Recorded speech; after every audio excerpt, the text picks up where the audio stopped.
So hello मेरे प्यारे दोस्तों, आज हम करने वाले हैं क्लास 10 साइंस का chapter number 3 metals and non metals in just 4 paragraphs. जी हाँ, बिल्कुल सही सुना आपने। 4 पैराग्राफ्स में हम इसे करने वाले हैं। इसमें कुल मिलाकर के 5 सेक्शंस यदि आप देखेंगे। 3.1 physical properties, 3.2 chemical properties of metals, 3.3 how do metals and non-metals react, 3.4 occurrence of metals and 3.5 corrosion। तो ये 5 जो मेजर टॉपिक्स हैं इसमें हम कवर करने वाले हैं केवल 4 पैराग्राफ में।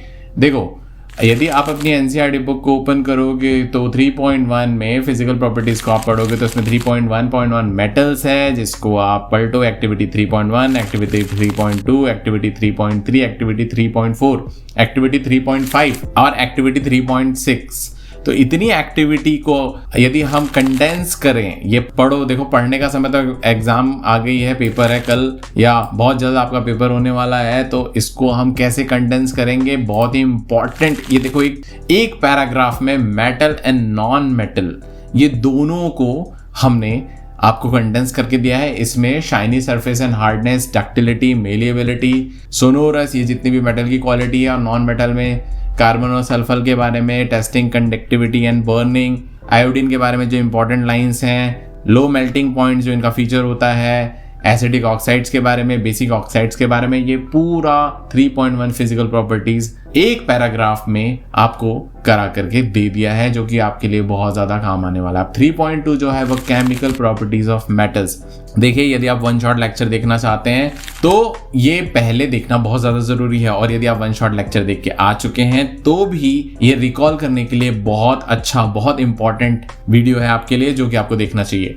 केमिकल प्रॉपर्टीज ऑफ मेटल्स 3.2, इसमें आप देखेंगे यदि अपनी एनसीईआरटी की बुक में 3.2 केमिकल प्रॉपर्टीज ऑफ मेटल्स, तो केमिकल प्रॉपर्टीज ऑफ मेटल्स में 3.2.1, 3.2.2 और ये जितने भी डायग्राम्स, केमिकल रिएक्शंस वगैरह सारे कुछ दिए हुए हैं। इसको भाई यदि समझना है ना तो इसको पढ़ लो बस।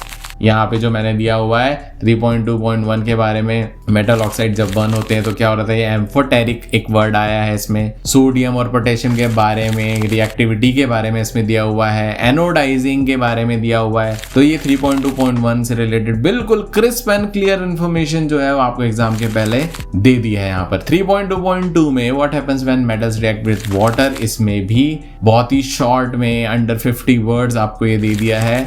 आप इसको पढ़ लीजिए, बहुत काम के हैं। और यदि इसके बाद आपको चैप्टर में कुछ डिटेल पढ़ना है तो आप जा सकते हैं चैप्टर में।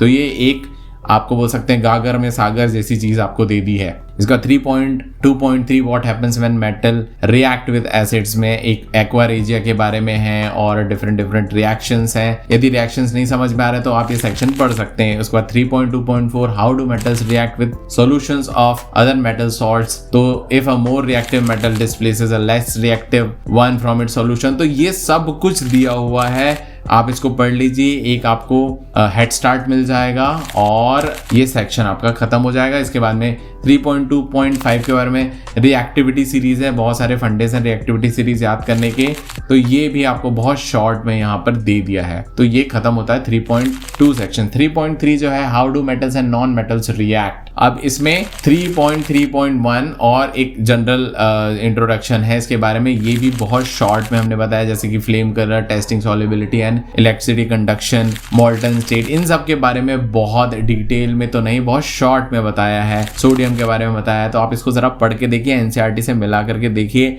आपको ऐसा लगेगा कि 99% ऑलमोस्ट एनसीईआरटी कवर हो गई। और भैया एग्जाम के पहले इतने शॉर्ट में 99% एनसीईआरटी मिल जाए तो क्या ही बात है। उसके बाद में 3.4 occurrence of metals, उसमें 3.4.1 से लेके 3.4.6 से अर्थ क्रस्ट से कैसे मेटल निकल रहा है, उसको ओर बोलते हैं, क्या क्या चीजें हैं, कैसे कैसे सारी चीजें हो रही है। तो बुक के डायग्राम्स को देखने के बाद में यदि आपको शॉर्ट में उसको समझना है, लो मीडियम हाई रिएक्टिविटी सीरीज दी हुई है, तो इसको आप बहुत अच्छे से समझ सकते हैं। गैंग क्या है, रोस्टिंग एंड कैल्सिनेशन के बारे में, इलेक्ट्रोलाइटिक रिडक्शन के बारे में, इलेक्ट्रोलाइटिक रिफाइनिंग के बारे में, एक एक लाइन में बस आपको ये समझा दिया है। बहुत अच्छे से आपका रिवीजन हो सकता है। चैनल का नाम भी है रिवीजन कर ले।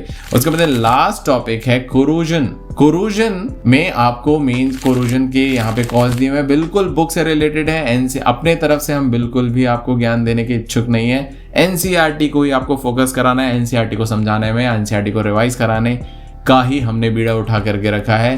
तो ये कोरोजन और गैल्वेनाइजिंग की जो इसमें डिटेल में बहुत सारी चीज़ें दी हुई है। हाँ, लेकिन ये इंपॉर्टेंट है कि केमिकल रिएक्शन जो इस चैप्टर के हैं वो बहुत इंपॉर्टेंट है, ये आपको पता होने चाहिए, एक्टिविटी के बारे में पता होना चाहिए। तो इस चैप्टर को बहुत ज़्यादा अगली से खूबसूरत बनाने के लिए हमने शॉर्ट में 4th पैराग्राफ में आपको मेटल्स एंड नॉन मेटल्स ये चैप्टर करा दिया है, और इसको आप पढ़ लीजिए। यदि आपको ये चाहिए तो आप मुझे मेल कीजिए, क्योंकि डिस्क्रिप्शन में डालना का अभी परमिशन नहीं मिली है, चैनल नया है। अब मैं इसको ज़रूर आपको दूंगा बिल्कुल फ्री में। मिलता हूँ मैं केमिस्ट्री के एक और चैप्टर के साथ में बहुत जल्दी। तब तक जय हिंद।